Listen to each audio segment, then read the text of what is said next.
할렐루야. 4월 29일 수요일 신성의 아침입니다. 오늘도 주님의 평강이 여러분과 함께 하시길 주의 이름으로 축원드립니다. 오늘 함께 할 찬송은 357장 주 믿는 사람 일어나입니다. 가사 불러드릴게요. 주 믿는 사람 일어나 다 힘을 합하여 이 세상 모든 마귀를 다 쳐서 멸하세. 저 앞에 오는 적군을 다 싸워 이겨라. 주 예수 믿는 힘으로 온 세상 이기네. 믿음이 이기네. 믿음이 이기네. 주 예수를 믿음이 온 세상 이기네. 2절. 온 인류 마귀 계율로 큰 죄에 빠지니 진리로 띠를 띠고서 늘 기도드리세. 참 믿고 의지하면서 겁 없이 나갈 때 주 예수 믿는 힘으로 온 세상 이기네. 3절. 끝까지 이긴 자에게 흰옷을 입히고 또 영생 복을 주시니 참 기쁜 일일세. 이 어두운 세상 지나서 저 천성 가도록 주 예수 믿는 힘으로 온 세상 이기네. 믿음이 이기네. 믿음이 이기네. 주 예수를 믿음이 온 세상 이기네. 아멘. 하나님의 말씀은 사무엘상 14장 16절부터 23절까지입니다.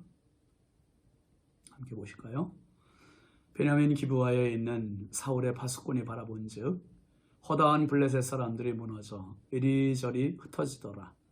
사울이 자기와 함께 한 백성에게 이르되 우리에게서 누가 나갔는지 점호하여 보라 하여 점호한즉 요나단과 그의 무기를 든 자가 없어졌더라. 사울이 아히야에게 이르되 하나님의 궤를 이리로 가져오라 하니 그때에 하나님의 궤가 이스라엘 자손과 함께 있음이니라. 사울이 제사장에게 말할 때에 블레셋 사람들의 진영에 소동이 점점 더한지라. 사울이 제사장에게 이르되 내 손을 거두라 하고 사울과 그와 함께한 모든 백성이 모여 전장에 가서 본즉 블레셋 사람들이 각각 칼로 자기의 동무들을 치므로 크게 혼란하였더라. 전에 블레셋 사람들과 함께 하던 히브리 사람이 사방에서 블레셋 사람들과 함께 진영에 들어왔더니 그들이 돌이켜 사울과 요나단과 함께한 이스라엘 사람들과 합하였고 에브라임 산지에 숨었던 이스라엘 모든 사람도 블레셋 사람들이 도망함을 듣고 싸우러 나와서 그들을 추격하였더라. 여호와께서 그날에 이스라엘을 구원하심으로 전쟁이 베다웬을 지나니라. 아멘. 오늘 함께할 말씀의 제목은 여호와께서입니다. 여호와께서. 여러분, 나비 효과라는 말 들어보셨죠? 나비 효과.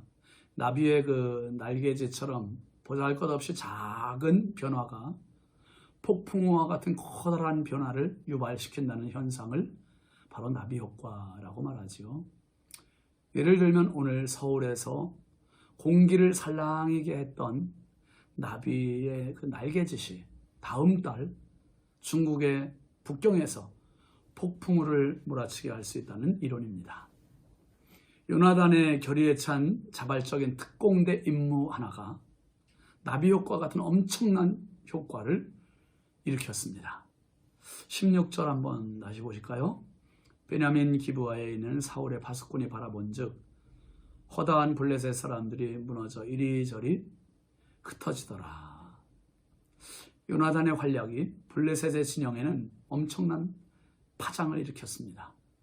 허다한 블레셋 사람들이 무너져 이리저리 흩어졌다고 했습니다. 사울이 군사를 파악해보니 아들 요나단이 없어졌습니다. 그리고 요나단의 부하가 안 보입니다. 사울은 이미 알고 있지요. 요나단이 얼마나 용맹이 있는 아들인지. 13장에서 봤지만은 사울의 아들 그 요나단이 블레셋의 수비대를 공격을 해서 그들을 물찌르고 이스라엘의 사기가 한껏 올라갔던 그러한 경험이 있었습니다. 그래서 이 사울 왕은 블레셋을 치기 위해서 아들 요나단이 간 것을 지금 알고 있습니다. 그리고 대제사장 아히야에게 명령을 내립니다. 하나님의 법궤, 여호와의 궤를 가져와라. 하나님의 뜻이 무엇인지 물어보고 싶었던 겁니다. 전쟁에 나가야 되는지 말아야 되는지 여부를 알기 위함이었습니다. 그런데 19절, 20절 말씀 한번 볼까요? 사울이 제사장에게 말할 때에 블레셋 사람들의 진영에 소동이 점점 더한지라. 사울이 제사장에게 이르되 내 손을 거두라 하고 사울과 그와 함께한 모든 백성이 모여 전장에 가서 본즉 블레셋 사람들이 각각 칼로 자기의 동무들을 침으로 크게 혼란하였더라 했습니다.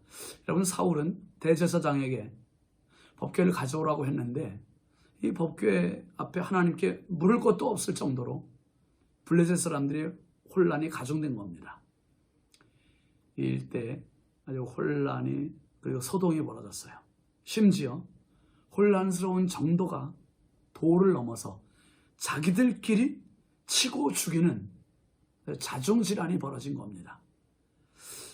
여러분, 사사기 7장에 보면 기드온과 그의 300명 군사들이 미디안의 대군을 무찌르는 장면이 나오잖아요. 근데 기드온과 300명 군사들이 가지고 나갔던 무기가 정말 보잘것없는 것들이에요. 항아리, 횃불, 그리고 나팔. 이건 뭐 무기라고 볼 수 없는 것 아닙니까? 형편없는 것들 가지고 나가서 밤에 항아리를 깨뜨렸고 나팔을 불었고 횃불을 높이 들고 여호와의 칼이여 기드온의 칼이여 외칠 때 아닌 밤에 홍두깨를 경험한 그 미디안 사람들이 서로 자기들이 자기들을 죽이고 죽는 자중질환이 거기에서도 벌어졌습니다. 하나님께서 그와 똑같은 상황을 지금 요나단을 통해서 블레셋 진영에 일으켜 주셨습니다. 요나단과 그 부하 군사 둘이서 휘저어놓은 블레셋이 큰 혼란과 서로 죽이고 죽는 참상이 지금 벌어지고 있는 겁니다. 20절 말씀 한번 보실까요? 사울과 그에 함께한 모든 백성이 모여 전장에 가서 본즉 블레셋 사람들이 각각 칼로 자기의 동무들을 침으로 크게 혼란하였더라. 블레셋 사람들은 웬일인지 자기들끼리 칼로 치고 죽이고 죽는 그 싸움이 큰 혼란에 가중되고 있습니다. 여러분, 제가 예전에 좀 닭을 몇 마리 키운 적이 있었어요. 한 10마리 좀 넘게 키운 적이 있었는데 어느 날 서울로 신방을 갔다 왔는데 이 사택에 들어갔는데 사택 뒤에 닭장이 있었거든요. 근데 닭장에서 닭들이 우는 소리가 경쾌한 소리가 아니라 꺽꺽거리는 다 죽어가는 소리가 나는 거예요. 깜짝 놀라서 뒷곁에 가봤더니 닭장 안에 개가 한 마리 들어와 있습니다. 이 개가 이 10마리가 넘는 닭들을 다 물어서 완전히 닭장을 혼란스럽게 만들어버렸어요. 제가 나무를 가지고 막대기를 가지고 그 개를 때려서 내보냈어요. 그리고 닭들을 보니까 이놈들이 여기저기 물려가지고 다 널브러져 있는 거예요. 그래서 그 닭들을 그냥 산채로 다 그냥 생매장을 시켰습니다. 살지를 못해요.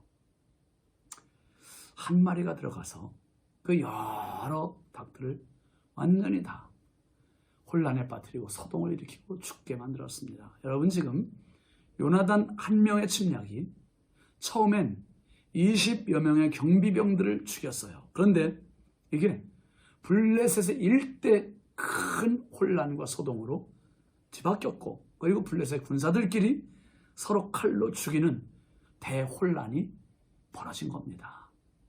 그런데다가 오늘 말씀 21절, 22절 말씀 보면 이런 말씀이 있습니다. 전에 블레셋 사람들과 함께 하던 히브리 사람이 사방에서 블레셋 사람들과 함께 진영에 들어갔더니 그들이 돌이켜 사울과 요나단과 함께한 이스라엘 사람들과 합하였고 에브라임 산지에 숨었던 이스라엘 모든 사람도 블레셋 사람들이 도망함을 듣고 싸우러 나와서 그들을 추격하였더라. 전에 블레셋에게 점령당해서 그곳에 살던 이스라엘 사람들 포로, 근데 그 사람들이 지금까지 어쩔 수 없이 블레셋 편이 되어서 전쟁을 했었는데 이제는 상황이 역전이 된 거예요. 요나단 한 명 때문에 그 포로로 있던 히브리 사람들, 이스라엘 사람들이 다 이스라엘 편이 되어버렸습니다. 사울의 편이 되어버렸습니다. 그리고 산지에 숨어있던 에브라임 지파 사람들도 모두 나와서 블레셋 사람들이 도망하는 걸 보고 그들을 추격해버립니다. 그래서 전쟁에서는 숫자적으로는 무기적으로는 상대가 되지 않았던 이스라엘이 이제 크게 승리하는 그러한 장면이 되었습니다. 여러분, 오늘 말씀 23절에서 이렇게 결론을 내리고 있습니다. 함께 보실까요? 여호와께서 그날에 이스라엘을 구원하심으로 전쟁이 베다웬을 지나니라. 이 말씀의 핵심은 이 말입니다. 한번 해보시죠. 여호와께서 이스라엘을 구원하심으로. 여러분, 이 말이 정답입니다. 요나단이 나비 효과의 역할을 했지만 또 포로로 잡혀갔던 히브리 민족 사람들이, 이스라엘 사람들, 포로민들이 다시 이스라엘 편이 됐지만 산에 숨어있던 에브라임 지파 사람들이 나와서 블레셋 사람들을 추격했지만 결국 이 싸움의 결정적인 승리의 원동력은 여호와께서예요. 여호와께서. 요나단 한 명 보잘것없는 사람이었지만 그 한 사람의 몸짓이, 날개짓이 이스라엘을 다 싸움으로 독려하는 상황이 되었고 전쟁에 승리하는 상황을 만들었습니다. 여러분, 내 자녀들이 저절로 크는 것 같지만, 내 자녀들이 저절로 잘 되는 것 같지만 아니에요. 부모가 하나님께 기도하는 그 기도, 하나님의 도우심 때문임을 믿으시길 바랍니다. 그리고 우리 교회가 저절로 부흥하는 것 같지만 저절로 아니에요.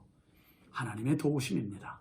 우리나라가 저절로 부흥하고 발전하고 나라가 부강화된 것 같지만 국민들의 국민성 부지런함 때문에 아니요. 하나님의 도우심 때문이에요. 하나님의 도우심. 여호와께서. 이게 바로 내 자녀들의 답이고 우리 교회의 답이고 우리나라의 답입니다. 오늘도 끊임없이 도우시는 하나님의 은혜, 하나님의 손길, 하나님께서 도우시는 그 은혜가 오늘도 가득하시기를 주의 이름으로 축원합니다. 기도합시다. 걸어가신 하나님 아버지, 주의 크신 은혜와 사랑을 감사합니다. 오늘 하루도 내 힘으로 사는 것 같지만 하나님의 도우심 없이 우리가 할 수 있는 것 아무것도 없습니다. 하나님, 내 자녀들 도와주셔야겠습니다. 우리 교회 도와주셔야겠습니다. 하나님, 우리나라 도와주셔야겠습니다. 요나단 한 명의 몸짓이 나비 효과와 같이, 나비의 날개짓 하는 것과 같이 보잘것없는 행동이었을지라도 하나님은 그 행동을 도우셨고 하나님 블레셋의 대군을 무찌르게 되었습니다. 하나님, 나 한 명의 작은 기도가, 나 한 명의 작은 몸부림과 헌신이 보잘것없어 보일지라도 하나님은 나비 효과의 역할을 하게 하실 줄 믿습니다. 주여, 내 자녀들, 내 교회, 내 나라를 위한 기도들이 하나님 앞에 상달되게 하시고 폭풍의 응답으로 이루어지게 하여 주옵소서. 오늘도 여호와께서 우리와 함께 하심을 믿습니다. 도우심을 믿습니다. 역사하심을 믿습니다. 주여, 응답하여 주옵소서. 예수님의 이름으로 축복하며 기도합니다. 아멘. 오늘도 믿음으로 승리하시기를 축원합니다. 감사합니다.